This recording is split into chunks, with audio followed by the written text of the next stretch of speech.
বাংলাদেশের সামরিক বাহিনীর ইতিহাসটা এমনই, সেই ইতিহাস পাকিস্তানের মতো পুরোপুরি নয়। পাকিস্তানে 1947 সালে স্বাধীনতা প্রাপ্তির মাত্র 1.5 বছরের মধ্যেই সেখানে কায়েদে আজম মোহাম্মদ আলী জিন্নাহ প্রয়াত হন। বরাবরই হচ্ছে মুজিবুর রহমান, জওহরলাল নেহেরু এরা কিভাবে বিদেশি সাংবাদিকদের প্রশ্নের উত্তর দিতেন। সরাসরিভাবে যুদ্ধ ঘোষণা করেছিলেন পশ্চিম পাকিস্তানের বিরুদ্ধে। একমাত্র ইস্ট বেঙ্গল রেজিমেন্টেরই ছিল যুদ্ধ করার মতো কৌশলগত ক্ষমতা। পাকিস্তানের রাজনীতি করা একজনের কাছে অত্যন্ত কঠিন। তথাপি এত কিছু হবার পরও কখনো বেনজির ভুট্টো, তার মা হত্যা করা হলো, কারা করলো, আমি সেই হত্যার বিচার চাই, কোনোদিন বিলওয়াল ভুট্টো বলতে পেরেছেন? বলতেই পারি। যদি বিএনপি খুব শক্তিশালীভাবে অবতীর্ণ হয়ে আসে তাহলে আওয়ামী লীগের সাথে তার রাজনৈতিক বৈরতা আগের মতো ওই জায়গায় থাকবে না। বর্ষে সম্মানিত একজন পলিটিক্যাল সায়েন্টিস্ট, তিনি বলতেন কংগ্রেস সিস্টেম অফ ইন্ডিয়া। হয়তো আজ বেঁচে থাকলে তিনি বলতেন BJP system of India. Yes, Yunus সাহেবের কাছে এখন সবচেয়ে চিন্তার বিষয় হয়ে দাঁড়িয়েছে একদিকে সেনাবাহিনী, অন্যদিকে বিএনপি।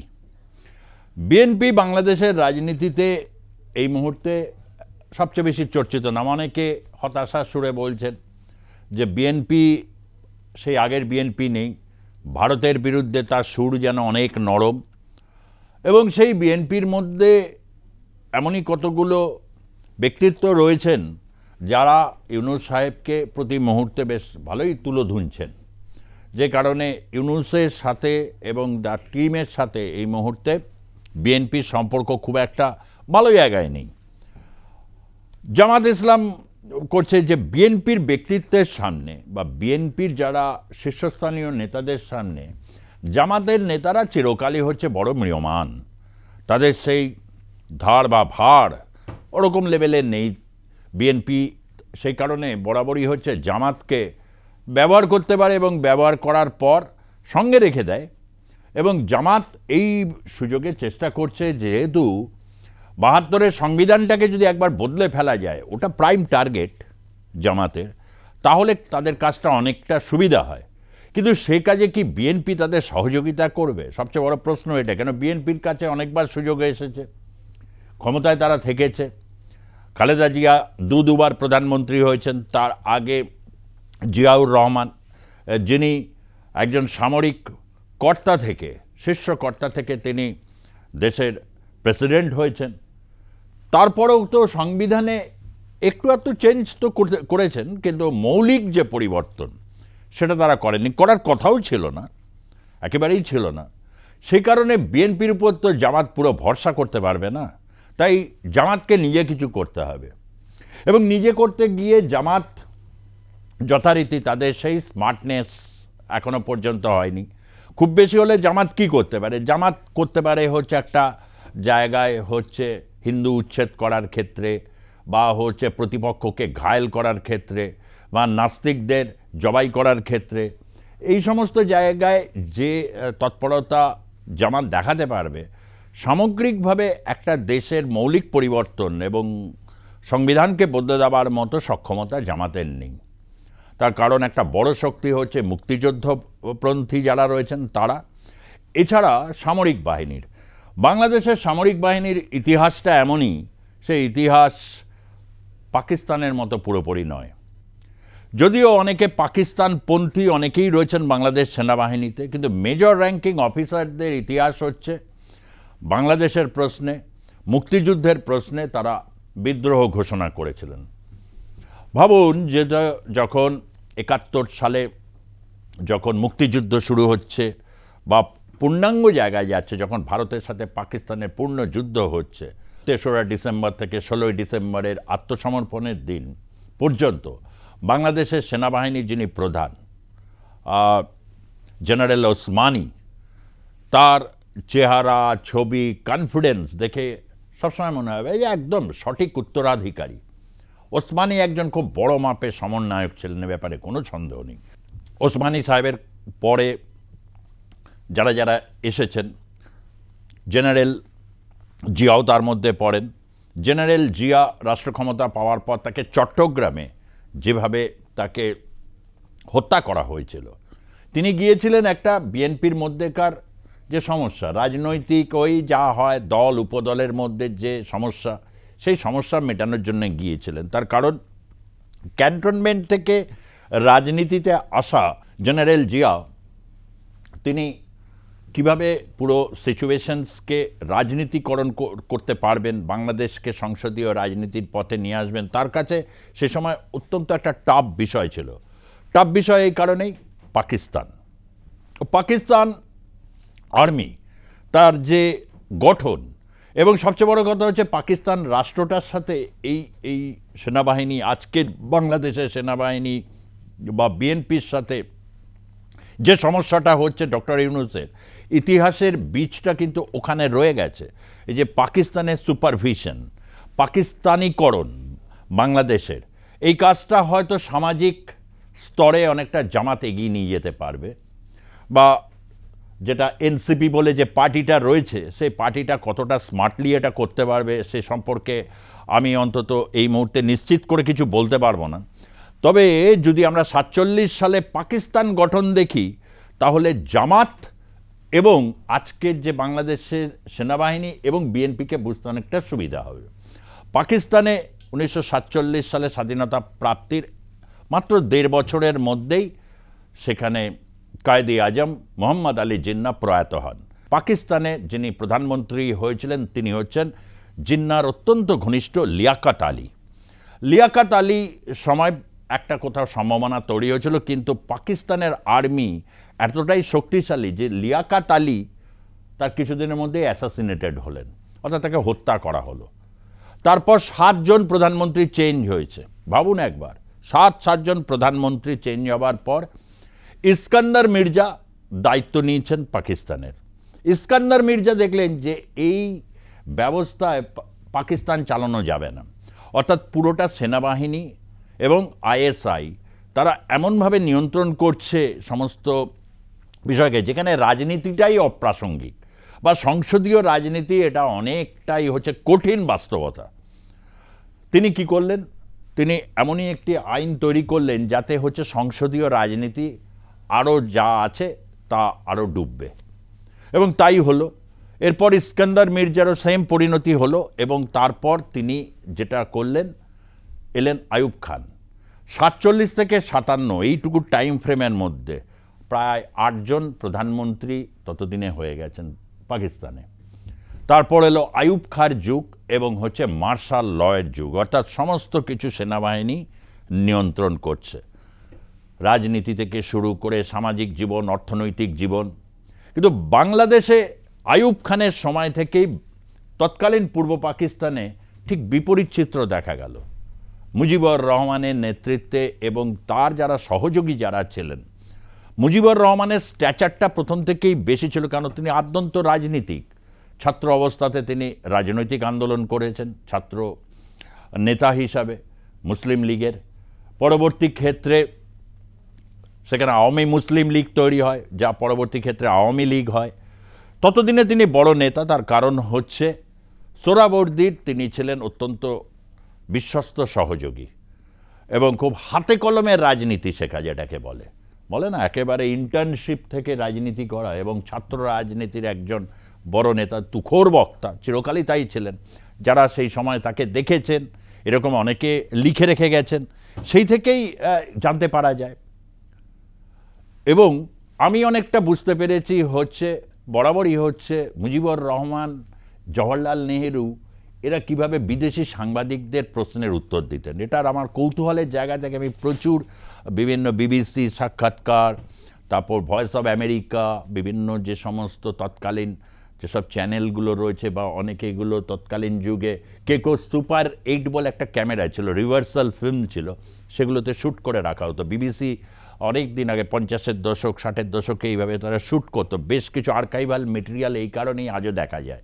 অনেকে 16 মিলিমিটারে শ্যুট করতেন। আমাদের দেশে ভারতে এটা খুবই হয়েছে। তথ্যচিত্রের ক্ষেত্রে ভারতীয় তথ্যচিত্র যেটা ছিল ফিল্মস ডিভিশন, এরকম তারা 16 মিলিমিটারে শ্যুট করে রাখতেন, যেগুলো এখন আর্কাইভাল ভ্যালুজ হিসাবে দুর্দান্ত। কীভাবে ইন্দিরা গান্ধী বিদেশি সংবাদ মাধ্যমকে তিনি ফেস করছেন, কিভাবে নেহেরু ফেস করছেন, কিভাবে লাল বাহাদুর শাস্ত্রী ফেস করছেন, ঠিক তেমনিভাবেই ধরে রাখা হয়েছে মুজিবুর রহমানের।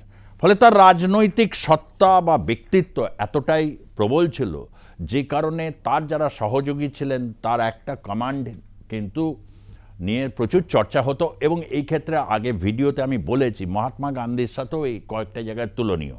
কেননা মহাত্মা গান্ধী যখন আন্দোলনের ডাক দিচ্ছেন বা প্রত্যাহার করে নিচ্ছেন, তখন দেশ জুড়ে একটা হতাশা নেমে এসেছে, বিভিন্ন প্রশ্নবিদ্ধ হচ্ছে, কিন্তু বাপুজি অনর। ঠিক তেমনভাবে মুজিবুর রহমানের ক্ষেত্রেও তাই ছিলেন। তাজউদ্দিন আহমেদের সাথে বিভিন্ন প্রশ্নে তার মতান্তর হয়েছে, বা মৌলানা ভাসানীর সাথে হয়েছে, বিভিন্ন মতান্তর হয়েছে, কিন্তু তারপরেও তাদের সাথে কোনো রাজনৈতিক সলা পরামর্শ বা দেখা সাক্ষাৎ বা আলোচনা বা পারস্পরিক দাওয়াত, সেগুলোতে কিন্তু কোনো খামতি ছিল না। এরা এই ধরনের রাজনৈতিক ব্যক্তিত্ব হয়। কিন্তু সেনাবাহিনী যখন দেশ শাসন করে তখন রাজনীতির এই জায়গাগুলো তাদের মানতে হবে, এরকম কোনো বাধ্যবাধকতা নেই। বাংলাদেশের ক্ষেত্রে জিয়াউর রহমান বা হোসেন মোহাম্মদ এরশাদ তিনি একটা রিভার্স প্রক্রিয়া চালু করেছিলেন। এরা অত্যন্ত বড় সেনানায়ক, এবং জিয়াউর রহমান ইস্ট বেঙ্গল রেজিমেন্টের হয়ে তিনি তো সরাসরিভাবে যুদ্ধ ঘোষণা করেছিলেন পশ্চিম পাকিস্তানের বিরুদ্ধে। একমাত্র ইস্ট বেঙ্গল রেজিমেন্টেরই ছিল যুদ্ধ করার মতো কৌশলগত ক্ষমতা, এবং তারা তাদের সেই ডিভিশন নিয়ে যতটা সম্ভব মুক্তিযুদ্ধকে তারা একটা চূড়ান্ত জায়গায় একটা হাইট দিতে পেরেছিলেন। এর জন্যে যে কৌশল লাগে, এর জন্যে যে সমরবিদ্যা জানা দরকার, সেটা তো তাদের ছিলই, যে কারণে বাংলাদেশের মুক্তিযুদ্ধের সাথে বিএনপির একটা যোগ রয়েছে। কিন্তু যোগ থাকলে তো হবে না, তার রাজনীতিকে অর্থাৎ এটাকে তৃণমূল স্তরে নিয়ে যাওয়ার ক্ষেত্রে একটা অন্যরকম বিষয় লাগে। আপনি ভাবুন, যিনি বিএনপির প্রতিষ্ঠাতা তাকেই যেতে হয়েছিল চট্টগ্রামে, এবং সেখানেতে তার জন্য একটা মৃত্যু ফাঁদ রচিত হয়েছিল, একটা বড় ষড়যন্ত্র রচিত হয়েছিল, সেটা তারা টের পাননি। এই কারণেই, তার কারণ হচ্ছে এই ধরনের ষড়যন্ত্রগুলো তৈরি হয় মধ্যম বা তার নিচু স্তর থেকে। চিরকালই এই জিনিসগুলো দেখা গেছে, এবং এই কারণেই দেখা গেছে যে এই রাজ্যেও দেখা গেছিল বামফ্রন্ট সরকার যখন পশ্চিমবঙ্গে ক্ষমতায় ছিল, 34 বছর তারা ক্ষমতায় ছিল। 34 বছরের ক্ষমতায় সবচেয়ে বেশি পচন ধরেছিল হচ্ছে মধ্যম স্তরে, এবং যেটা ওই যে ট্রিকেল ডাউন থিওরির মতো, সেটা তলার দিকে একটা বিস্তীর্ণ একটা যে তাদের ক্যাডার যারা রয়েছে, যাদেরকে সিপিআইএমের ক্যাডার বলতো, তাদের মধ্যে পচন ধরেছিল। সামাজিক স্তরে বিভিন্নভাবে সেগুলো না বুঝে যে কোনো ক্ষেত্রে ঢুকে পড়া, জোর জুলুম করা, এগুলোর কারণে ব্যাপক জনপ্রিয়তা হারিয়েছিল, যা আজও বিদ্যমান। বাংলাদেশে বিএনপির ক্ষেত্রেও সেটা হচ্ছে, ক্ষমতায় তারা বারবার এসছে, এমন সিচুয়েশনস তৈরি হয়েছে যেখানে তারা ক্ষমতায় সেকেন্ড অল্টারনেটিভ হিসাবে, অর্থাৎ আওয়ামী লীগের অল্টারনেটিভ হিসাবে তারা পাওয়ারে এসছে। তারপর রাজনৈতিক সংঘর্ষ, হিংসা, সেগুলো যদি ঠিক মতো অ্যানালিসিস করা যায় তাহলে দেখা যাবে তার বেশিরভাগ কারণই হচ্ছে স্থানীয় স্তরে বা মধ্যম স্তরে, সেখানে হচ্ছে ভাগ বাটোয়ারার প্রশ্নে এটা হয়েছে। এটা হচ্ছে বিএনপির সবচেয়ে দুর্বল দিক। তাদের ক্যাডারদের রাজনৈতিক মান অত্যন্ত নিম্ন স্তরের। অনেকেই এটা বলেন, অনেকে আছেন আওয়ামী লীগের যারা নেতা কর্মী, যারা বিভিন্ন সময় সাক্ষাৎ করার যাদের সাথে সুযোগ হয়েছে, তাদের অনেক ক্ষেত্রেই শুনেছি, আচ্ছা বিএনপির সাথে আপনাদের এরকম এত রাজনৈতিক হিংসা প্রতিহিংসার সম্পর্কটা কেন, যাকে বলে তীব্র অ্যাকশন রিয়াকশন। তখন একটাই কথা বলতে গিয়ে যেটা হয়েছে, তাদের রাজনৈতিক মানের প্রশ্ন। তাহলে পাল্টা প্রশ্ন আসতে পারে, আওয়ামী লীগের যারা ছাত্রলীগ, যাদের বিরুদ্ধে এই 15 বছরে সবচেয়ে বেশি অভিযোগ জমা পড়েছে, তো তাদের রাজনৈতিক মানটাই বা কেমন ছিল। এটা ঠিক কথা যে ছাত্র নেতারা যদি অল্প বয়সে তাদের যদি বেশি তোল্লাই দেওয়া হয়, তাহলে তারা অনেক ক্ষেত্রে ধরাকে সরাজ্ঞান করে, এবং তাদের রাজনৈতিক বোধ থেকে যেটা তৈরি হয়, তাদের মনে হয় যে জনগণকে কিভাবে ডজ দেওয়া যায় সেটা বেশি তখন তারা অর্জন করতে শুরু করে, রাদার দ্যান জনগণের অ্যাসপিরেশনসকে কিভাবে আরও একটা উন্নত স্তরে নিয়ে যাওয়া যায়। এগুলো হচ্ছে রাজনৈতিক বিষয়। এই রাজনৈতিক বিষয়গুলোর ক্ষেত্রে রাজনৈতিক চর্চার অভাব, রাজনৈতিক সংস্কৃতির অভাব, যা বাংলাদেশের রাজনীতির ক্ষেত্রে একটা বড় রকম প্রতিবন্ধকতা তৈরি করেছে। তবে তা কখনোই পাকিস্তানের সাথে তুলনীয় নয়। পাকিস্তানের রাজনীতি করা একজনের কাছে অত্যন্ত কঠিন।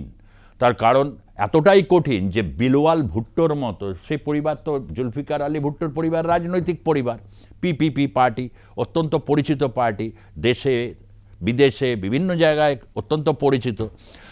তথাপি এত কিছু হবার পরও কখনো বেনজির ভুট্টো তার মা হত্যা করা হলো, কারা করলো আমি সেই হত্যার বিচার চাই, কোনোদিন বিলওয়াল ভুট্টো বলতে পেরেছেন? বলতেই পারেনি। বরঞ্চ সে হচ্ছে তারা হচ্ছে ওই বি টিম হিসাবে কাজ করে, সেখানে হচ্ছে পাঞ্জাবি বা লাহোরিদের, এবং তাকে এই যে প্রশ্নগুলো করায় বিভিন্ন জায়গায় বিদেশে, তিনি এরকম সুর চড়িয়ে যে কথা বলেন, প্রশ্ন করলে তখন থমকে যান বিলওয়াল ভুট্টোর। এটা হচ্ছে পাকিস্তানের রাজনীতি। শুধু পিপিপির এই অবস্থাটা দেখে অনেকটা যেমন পরিষ্কার হয়, ঠিক বাংলাদেশেও এই জিনিসটা খুব পরিষ্কার হয় অধুনা, যেখানে বিএনপির শীর্ষস্থানীয় নেতারা মুক্তিযুদ্ধের যে স্পিরিটের কথা বলছেন, আবার তার সাথে যে আওয়ামী লীগের মেলে না সেই জায়গাটাকেও তারা ফাঁক রাখেন, ওটা রাজনৈতিক কৌশলে তাদের পড়ে। কিন্তু জামাত ইসলাম সে সরাসরি যেহেতু পাকিস্তানে সেই 47 থেকে 57 যে পাকিস্তান, সেই প্রশ্নে অনড় ছিল যে রাজনীতি বলতে সেখানে ইসলামিক রাজনীতি হতে পারে, এটা জামাত চাইছে। যা আজকের বিশ্বের বিভিন্ন রাজনৈতিক যে দলগুলো হচ্ছে, যারা রাষ্ট্র ক্ষমতা পরিচালনা করছেন, তার সাথে অনেকটাই সাংঘর্ষিক। এই কারণে জামাত ইসলামের কোনো আন্তর্জাতিক পরিচিতিই নেই সেভাবে, বা তাদের ক্যাডাররা, যার বিদেশেও তো নিশ্চয়ই রয়েছেন, অনেকেই থাকেন, তারা ভালো চাকরি বাকরি করছেন, এটা বোঝা যায়, কিন্তু তারা সেই পর্যায়ে যেতে পারবে না যে যতটা যেতে পারবে আওয়ামী লীগ। তারপর অবশ্যই বিএনপির কথা আসে, যে কারণে আজকে বিএনপিকে সহ্য করা অনেকের কাছে খুব কঠিন হয়ে দাঁড়াচ্ছে। তারা চাইছেন যে বিএনপি এমতো পরিস্থিতিতে তারা এমন একটা ফর্মুলা তৈরি করার ক্ষেত্রে সদর্থক ভূমিকা নিক, যাতে ইউনূস সাহেবের আর একটু এক্সটেনশন হয়, এবং তাকে যদি সে বিএনপি সহযোগিতাটা দেয়, তাহলে তার গাছের ছাওয়াটা এতটাই বড়, সেই ছাওয়ার তলায় এসে একটু জামাত এসে আরেকটু, এবং তারপর এনসিপি নিয়ে একটা মিলিজুলি সরকার যদি তৈরি করে দেওয়া যেতে পারে, তাহলে রাজনীতি অনেকটা থাকবে, অনেকটা জামাতের রাজনীতি থাকবে, এরকম একটা খিচুড়ি তৈরি করার পরিস্থিতি তৈরি করছে। কিন্তু রাজনীতি তো অত সোজা জিনিস নয়, ওটা 2 আর 2 4 হবে তা নয়, 2 আর 2 5 भी हो सकता है। হ্যাঁ, 2 আর 2 5 এরকম একটা অঙ্ক, অর্থাৎ একটা এক্স ফ্যাক্টর কাজ করছে। সেই এক্স ফ্যাক্টরটা যদি বিশ্লেষণ করা যায়, তাহলে বোঝা যাবে এই মুহূর্তের শেষ এবং মরিয়া চেষ্টায় রয়েছেন ইউনূস সাহেব। তিনি বিলক্ষণ জানেন যে প্রায় সমস্ত দেশের পাওয়ারফুল দেশগুলোর সাথে তার একটা কথাবার্তা হয়েছে, তাতে তারা তাকে আশ্বস্ত করেছেন, আপনি মশাই ঠিকঠাক লোক, আপনাকে আমরা চিনি জানি, আপনি তো চেষ্টা করছেন, কিন্তু পুরোটা সম্ভব নয়, এটা তো একটা রাষ্ট্রনীতির ব্যাপার রয়েছে। তিনি চিনে গেছেন, প্রায় এরকমই অভিজ্ঞতা। তিনি আমেরিকা এই মুহূর্তে যেন তাকে আমেরিকা থেকে ডাকবেন না, ট্রাম্প সাহেব তাকে তো পছন্দ করেন না। ভারতের সাথেও একটা চেষ্টা করছেন যে যেরকম তিক্ত সম্পর্কের জায়গায় গিয়েছে এখন, সেই সম্পর্কটাকে যদি একটু হলেও স্বাভাবিক অবস্থায় নিয়ে আসা যায়, তাতে তার একটা অন্তত সুবিধাজনক অবস্থান তৈরি হবে। আর এখান থেকে একটা দুতোয়ালির প্রশ্ন তৈরি হয়েছে, যেখানে দাঁড়িয়ে বিএনপির সাথে তাকে প্রথম বোঝাপড়াটা করতে হবে, কারণ বিএনপি এখনো পর্যন্ত অনড়, এবং তারা চাপ দিয়ে রেখেছে ডিসেম্বরের নির্বাচন করতে, দরকার পড়লে ডিসেম্বরের আগে করলেও কোনো অসুবিধা নেই। তারা এটাকে ওই সংস্কার বা এগুলোকে যা হয়েছে এখনো পর্যন্ত, এর পরে বাদবাকিটা সংসদ করবে, এবং সংসদে যদি নির্বাচন হয় বিএনপির প্রসপেক্ট বেশি। আর এখানেই সিঁদুরে মেঘ দেখছেন বাদবাকিরা, এমনকি জামাতও। যদি বিএনপি খুব শক্তিশালীভাবে অবতীর্ণ হয়ে আসে, তাহলে আওয়ামী লীগের সাথে তার রাজনৈতিক বৈরতা আগের মতো ওই জায়গায় থাকবে না, এটা সহজবোধ্য। তার কারণ ভারত প্রশ্নে তাদের কতগুলো জায়গায় লাইন যা এসে গিয়ে দাঁড়িয়েছে, কৌশলগত যা অবস্থান এসে দাঁড়িয়েছে, তাতে অনেকটা কিন্তু তারা কাছাকাছি আসতে পেরেছে। আমি বলছি না পুরো মিলে গেছে, আমে দুধে মিলে গিয়ে একেবারে তারা ওই রকম একটা পরিস্থিতি তৈরি করবে, এটা বেসিক্যালি ওইভাবে হয় না। ওই 2 আর 2 4 অঙ্কে এটা কখনো হয় না। এটাতে ভাবতে অনেকের ভালো লাগে, কিন্তু ওটা হবে না। আর তাই ওই এক্স ফ্যাক্টরটা মেলাবার জন্যে হয়তো তিনি বৈঠক করতে পারেন তারেক রহমানের সাথে। তারেক রহমান বাংলাদেশে ফেরার পথ ক্রমশ প্রস্তুত হচ্ছে, এবং এটাও আপনাদের জানিয়ে রাখি, অঙ্ক বলছে তারেক রহমান বাংলাদেশের রাজনীতিতে ফিরলে আওয়ামী লীগের ফেরাটা তখন একটা কিন্তু বেশ পরিষ্কার হবে। বিরোধী রাজনৈতিক সত্তা হিসাবে এখন তো আওয়ামী লীগের কাছে সবচেয়ে বড় প্রশ্ন এখন এটাই যে বাংলাদেশে বিরোধী রাজনৈতিক যে স্পেসটা তৈরি হচ্ছে, যতদিন বাড়বে এই স্পেস আরও বাড়বে।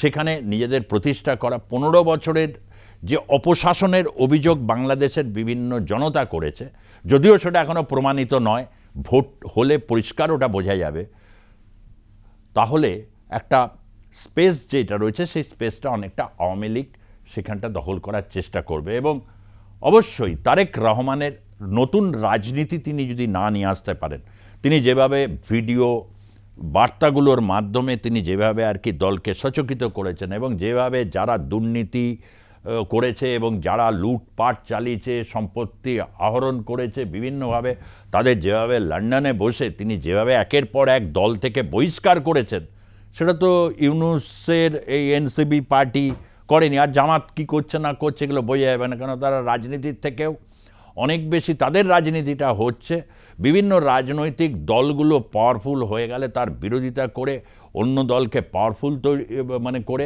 একটা ব্যালেন্স তৈরি করে তার স্পেস তৈরি করা, এই ধরনের রাজনীতি তাদের করতে এখন তারা বাধ্য। তার কারণ বিশ্ব রাজনীতি তো আর ওইভাবে যাবে না, বিশ্ব রাজনীতি এখন সংসদীয় রাজনীতির পথেই হাঁটতে চাইছে। বেশিরভাগ দেশগুলোতে মধ্যমপন্থী রাজনৈতিক দলগুলোই কিন্তু দেখা যাচ্ছে তারা বেশি সাফল্য পাচ্ছে। অতি দক্ষিণপন্থী রাজনৈতিক দলগুলোর পক্ষে হাওয়াটা যেন ক্রমশ স্তীমিত হচ্ছে এবং সোশ্যাল ডেমোক্র্যাট যারা এই মধ্যমপন্থী রাজনীতি, তাদের একটা পথ পরিষ্কার হচ্ছে। আর এটাই কিন্তু বিএনপির কাছে একটা বড় সুযোগ তৈরি করেছে। তাদের যে সংস্কৃতি, সেই সংস্কৃতির মধ্যে আরও বেশিভাবে রাজনীতিকে আনা উচিত। অনেক বেশি রাজনীতির যে ডায়ালেকটিক্সটা রয়েছে সেই ডায়ালেকটিক্সের মধ্যে তাদেরকে নিমজ্জিত হওয়া উচিত। অনেকেই বলতে পারেন অতীতে যদি এই ধরনের চর্চা না থাকে তাহলে কিন্তু এটা করা সম্ভব নয়। অতীতে আমরা জিয়াউর রহমানের ওই ঘটনাটা ভাবুন, তিনি তো একটা দ্বন্দ্ব মেটাবার জন্যই চট্টগ্রাম গিয়েছিলেন। সেখানে তার জায়গায় যদি সাবস্টিটিউট লিডারশিপ যদি তৈরি হতো তাহলে তাকে হয়তো নাও যেতে হতে পারতো বা ওই ধরনের ঘটনা নাও ঘটতো, হয়তো বাংলাদেশের রাজনীতি বা বাংলাদেশের ইতিহাসটা অন্যরকমভাবে হতেই তো পারতো। আসলে পরের স্তরের নেতৃত্বকে তৈরি করাটা হচ্ছে সবচেয়ে বড় কঠিন কাজ। এই কাজ যারা করতে পারেন তারাই তো হচ্ছে যুগ সন্ধিক্ষণকে পেরিয়ে গিয়ে ইতিহাসের নায়ক হয়ে ওঠেন। যে কাজটি করতে পেরেছিলেন সবচেয়ে বেশি হচ্ছে স্বাধীনতা সংগ্রামে কংগ্রেসের নেতা, তারপরের স্টেজটা ভাবুন, তারপরের স্টেজ, এইভাবেই তো তারা করেছিল এবং দীর্ঘদিন কংগ্রেস এই জন্যে ভারত শাসন করতে পেরেছিল। এবং যেটাকে বলা হতো রজনী কোঠারি, যিনি অত্যন্ত ভারতবর্ষের সম্মানিত একজন পলিটিক্যাল সায়েন্টিস্ট, তিনি বলতেন কংগ্রেস সিস্টেম অফ ইন্ডিয়া। হয়তো আজ বেঁচে থাকলে তিনি বলতেন BJP system of India. Yes, BJP এখন সেই কাজটাই করতে পেরেছে, তার যে স্ট্রাকচারাল দিকটা। এবং সেখানে একটা যে কোনো ক্ষেত্রে একজন কোনো যাদেরকে হিন্দুত্ববাদী কট্টর বলা হয়, সে বজরং বলা হোক বা বিশ্ব হিন্দু পরিষদ, সে তার রাজনীতিটাকে দিতে পেরেছে এবং বিভিন্ন জায়গায় কিন্তু তারা তাদের মতো করে কিন্তু যে রাজনীতিটা তারা করে সেখানে কিন্তু তাদের ভোট প্রাপ্তিতে বিজেপির অনেক সুবিধা হয়েছে। বিভিন্ন সময় 2014 থেকে তার ভোটের পার্সেন্টেজ ঠিক এই কারণেই বেড়েছে।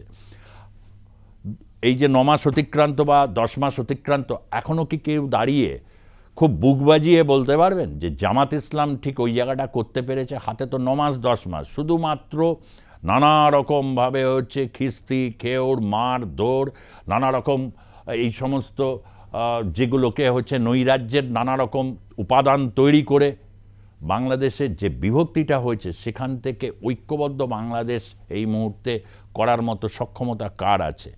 এইটাই তো সবচেয়ে বড় প্রশ্ন।